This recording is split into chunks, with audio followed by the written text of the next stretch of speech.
Teori kemunculan dukhon.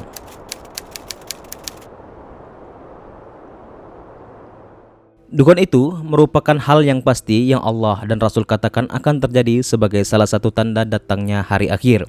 Sebagaimana kabar berita yang Allah sampaikan dalam surah Ad-Dukhan ayat 10 sampai ayat 15.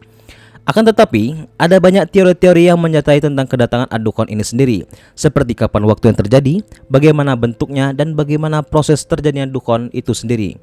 Karena banyak para ulama terdahulu yang memiliki penafsiran atau pandangan-pandangan berbeda tentang hal ini. Bahkan ada sebagian ulama yang mengatakan jika Ad-Dukhan ini sebenarnya sudah terjadi. Mari kita bahas satu persatu. Di dalam surah Ad-Dukhan dikatakan, maka tunggulah hari ketika langit membawa dukhon yang nyata yang meliputi manusia, inilah azab yang pedih. Al-Imam Al-Qurtubi dalam tafsirnya menjelaskan tentang makna Ad-Dukhan dalam ayat ini. Yang pertama, Ad-Dukhan adalah salah satu tanda hari kiamat yang belum terjadi. Di antara yang berpendapat demikian adalah Ali, Ibnu Abbas, Ibnu Amir, Abu Hurairah, Zaid bin Ali, Al-Hasan, dan Ibnu Abi Mulaika.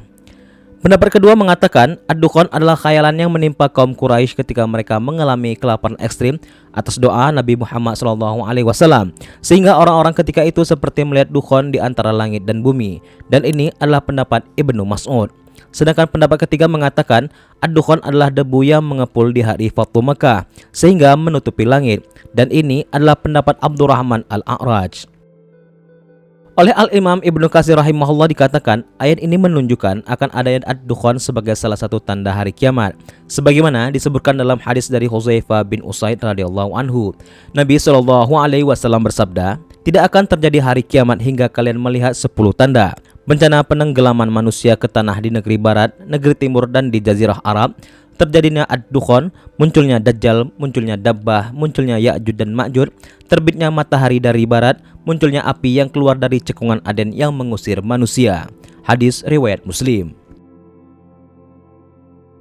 Dukhon ini sendiri juga dikatakan berupa asap yang jika mengenai orang muslim, maka mereka akan merasakan sakit seperti pilek.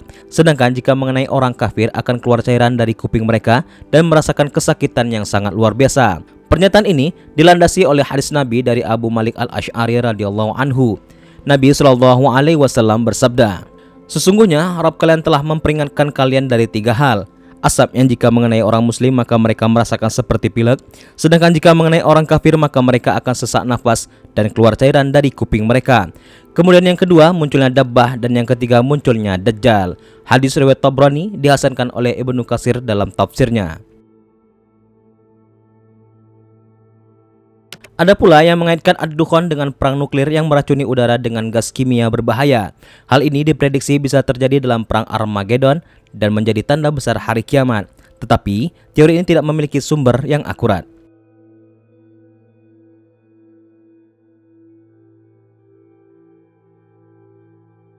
Jika kita melihat dalam perspektif astronomi tentang dukhon atau kabut asap yang akan mengancam kehidupan dan ekosistem di bumi ini, maka akan muncul beberapa skenario seperti terselimutnya bumi oleh materi antar bintang berupa awan molekuler raksasa atau hantaman benda luar angkasa pada bumi ini. Ruang antar bintang bukanlah kosong, ia adalah ruang berisi materi. Sebagian besarnya adalah gas hidrogen dengan sebagian kecil debu atau partikel padat. Dalam beberapa milenium, tata surya mungkin akan menabrak awan gas dan debu yang 1000 kali lebih padat daripada ruang yang kita lalui sekarang ini. Debu dan gas dari materi antar bintang akan menembus jauh orbit bumi dan mungkin mulai menggerogoti oksigen di bagian atas atmosfer kita. Angin matahari yang sekarang sangat terkompresi tidak akan lagi memberikan perlindungan yang memadai dari elektron dan ion berkecepatan tinggi yang menembus ruang angkasa. Sinar kosmik ini akan merobek atmosfer sehingga mengancam molekul-molekul kehidupan yang halus. Setidaknya 2 kali dalam 2 miliar tahun tata surya pasti telah melewati awan debu yang cukup tebal. Mekanisme ini menyebabkan pendinginan iklim yang tak terelakkan. 2 episode ultra dingin di bumi saat 600 juta dan 750 juta tahun yang lalu mungkin dipicu dengan cara seperti ini.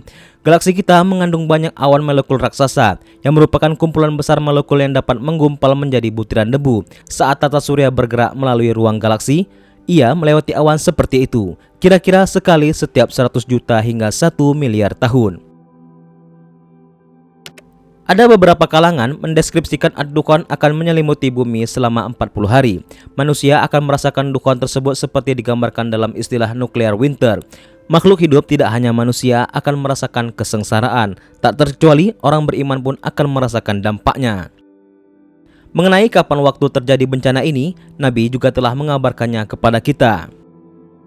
Dari Nabi SAW beliau bersabda, "Bila telah muncul suara di bulan Ramadan, maka akan terjadi huru-hara di bulan Syawal. Kabilah-kabilah saling bermusuhan di bulan Zulqa'dah dan akan terjadi pertumpahan darah di bulan Zulhijjah dan Muharram." Kami bertanya, "Suara apakah wahai Rasulullah?" Beliau menjawab, "Suara keras di pertengahan bulan Ramadan. Pada malam Jumat akan muncul suara keras yang membangunkan orang tidur, menjadikan orang berdiri jatuh terduduk, para gadis keluar dari pingitannya. Pada malam Jumat di tahun terjadinya banyak gempa. Jika kalian telah melaksanakan sholat subuh pada hari Jumat, masuklah kalian ke dalam rumah kalian, tutuplah pintu-pintunya, sumbatlah lubang-lubangnya, dan selimutilah diri kalian, sumbatlah telinga kalian. Jika kalian merasakan adanya suara menggelegar, maka bersujudlah kalian kepada Allah dan ucapkanlah, Maha suci Allah Al-Qudus, Maha suci Allah Al-Qudus, Rabb kami Al-Qudus. Karena barang siapa yang melakukan hal itu, niscaya ia akan selamat. Tetapi barang siapa yang tidak melakukan hal itu, niscaya akan binasa." Dari riwayat ini kita bisa mengerti bahwa peristiwa dukhan itu akan ditandai atau diikuti oleh banyaknya gempa yang mengiringinya. Dan bisa jadi hal ini juga dapat terjadi penyebabnya hilangnya teknologi di tengah-tengah umat manusia. Sebagai pengingat, video ini bukan untuk menakut-nakuti Anda semua, tetapi video ini dibuat untuk mengingatkan kita semua agar mempersiapkan diri dan keluarga kita dalam menghadapi ad-dukhan yang kita tidak tahu kapan dia akan datang. Karena Nabi SAW tidak memberitahukan kepada kita kapan kiamat itu tiba, melainkan Nabi mengingatkan amal apa yang sudah kita persiapkan untuk menghadapi hari kiamat tersebut. Silahkan tinggalkan tanggapan Anda tentang video kami di kolom komentar, dan jangan lupa untuk klik tombol subscribe dan lonceng notifikasi agar Anda selalu mendapatkan informasi terbaru dari kami.